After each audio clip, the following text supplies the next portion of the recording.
Hi, welcome back to Cosplay. Over the years, I've collected and made several pieces of the gun. The way this was made was PVC. This is epoxy sculpt to join it. Epoxy sculpt. There is another PVC. I drilled through it, and epoxy sculpt, googly eyes, and a piece of wood. This is just a piece of Michael's wood I cut out with the Dremel. Have I ever put it together? No. Was I able to put it together easily? No. Why? Because I didn't plan out anything. There were times where I'm like, oh, well, maybe I should not make this gun anymore. Overwatch 2 is coming out. I saw MEI'S new design and I was like, what if I just not make that gun and continue on to making her outfit from Overwatch 2? But I owe it to myself to finish this gun, so I'm doing it. So in order to start working again, we cleaned the garage. It's a fresh start. We were ready. The first thing that happened was the handle of the gun broke. Did it come out? It broke.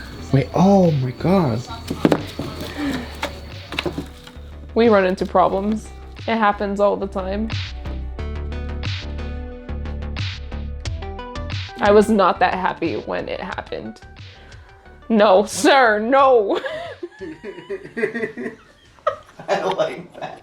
I'll put that in. What do? Do I scrap this or do I just try to fix it? And for me, it was just more logical to fix it because I didn't want to make a new one. I put Pro-Epoxy on the cracks and I'm like, if epoxy won't fix it, then I don't know what can. Last time, after I tore the first circuit apart, I had to make a brand new LED circuit for the gun. The circuit that Adam remade did not fit. No sir, it did not. Did not fit.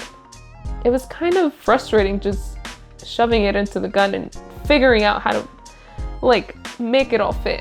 I realized that one wasn't gonna work. So what I ended up doing is actually just soldering long pieces of wire to the LEDs so that Jocelyn would hopefully be able to glue them into place without them just getting all tangled and jumbled together. I hot glued the LEDs into place. It was so much easier after Adam had made all his adjustments.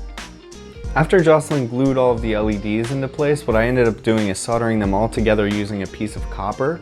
Then I soldered that to a quick connect so we could easily connect it to the battery to complete the circuit after the gun was assembled, without everything kind of getting in the way in the meantime. Usually we like to test the lights and stuff like that before we glue it into the prop just to make sure that it works.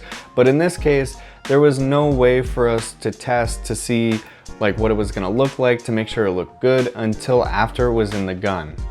Luckily, all the lights work. They look great.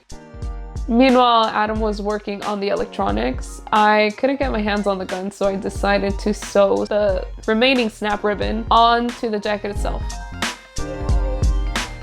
Since I made the flap shorter, I didn't have time to readjust the snaps, so I sewed the fur on for ALA, but ideally I like to have snaps because I don't like to wash it all together. You basically just snap it on and off to wash it. After I finished soldering the LEDs, I decided to add quick connects to the smoke machine as well so that we could secure the button on the prop without the smoke machine getting in the way while Jocelyn was working on it. At that point, it was time to put it all together. We attached the barrel to the handle, and it was a little iffy because the wood that broke and cracked off, there was epoxy on it, but luckily it stuck together.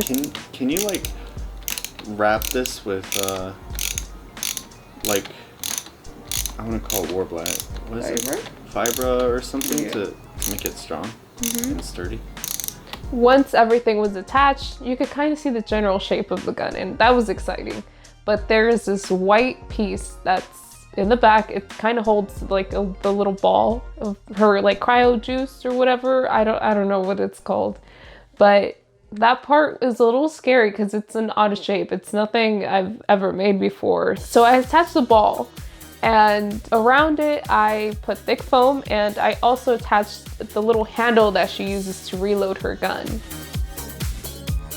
While Jocelyn continued to work on the gun, I decided to print new patterns for Junkrat's Riptire. I originally wore Junkrat to Anime Expo 2018, but most of the costume was actually made the 2 weeks preceding the event, so we didn't have time to complete the Riptire. I have no idea how we're gonna make the Riptire, so I've kind of been dreading it in the back of my mind. I've just been like kind of stressed out about this Riptire. Like, I don't know.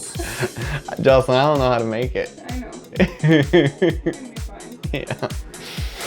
So after I had built the basic shape around with foam, I added cosplay clay to kind of like smooth out and kind of like sculpt that shape in general. The main reason I decided to go with cosplay clay is because this is a very weird shape. I would prefer to sculpt it because making it out of foam just seemed a little weird. And in a way, making it with cosplay clay is kind of like making it with foam. It dries just like foam, it sands just like foam. The biggest drawback is it needs to be about 1/4 inch to fully dry. I am a little concerned about the inside of this one. The outside did dry, but the inside still feels squishy.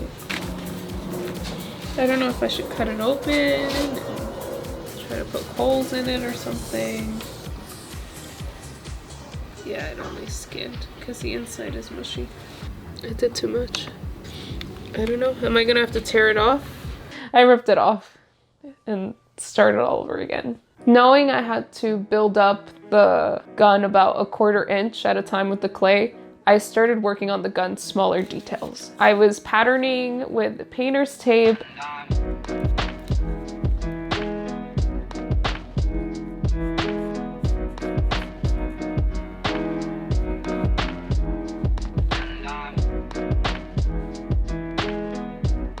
And then I basically took the painter's tape pattern onto foam, cut it out,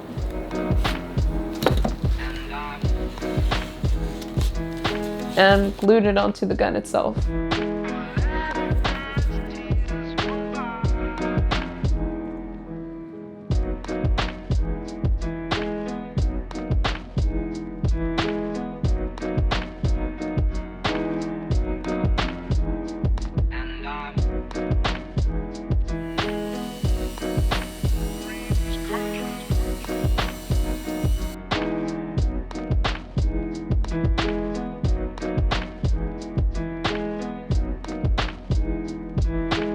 Some details required a lot more layers than I thought, so it was a lot of cutting and gluing and then sanding.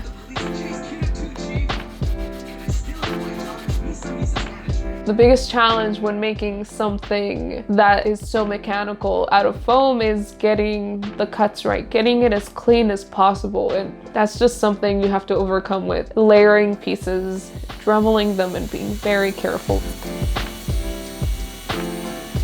There is human error when Dremels and foam is involved, but we've all been there. It's just one of those things. You gotta keep trying, you gotta keep adding pieces, and if it doesn't look right, you gotta cut another one. I decided to add more foam to the back after ripping off the clay foam, because if I were to just layer and layer the amount of cosplay clay that I needed to build that shape, it would take me forever. So I glued pieces of EVA foam, dremeled them to get the general shape.